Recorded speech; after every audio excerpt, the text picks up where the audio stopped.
আলহামদুলিল্লাহ, আজকে আরেকটা নতুন সাইডে আসলাম 4 ইঞ্চি পাইপ দেওয়ার জন্য ফ্লোরে। এখানে একটা বাথরুম, এখানে বিমের নিচে দিয়ে লাইন বাইর করার কোনো সুবিধা নাই, কারণ বাহিরে মাটি আছে, এমনকি গাছ আছে, যার কারণে নিচে দিয়ে পাইপ নেওয়ার কোনো সুবিধা নাই। উপর দিয়ে লাইন বাইর করতে হবে, সেম কন্ডিশন সব দিকেই। এই যে এখানে একটা কিচেন, কিচেনের লাইনও বিমের উপর দিয়ে বাইর হবে, শর্ট ট্রাপ দিয়ে, সবগুলো শর্ট ট্রাপ দিয়ে কাজ হবে। এখানে আরেকটা বাথরুম, এটা অ্যাডজাস্ট বাথরুম, এখানে ডবল কমেট হবে।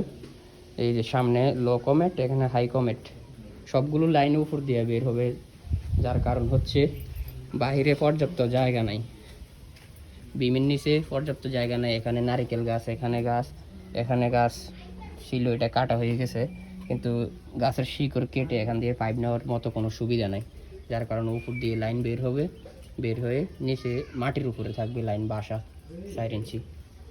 এটা হচ্ছে আজকের কাজ।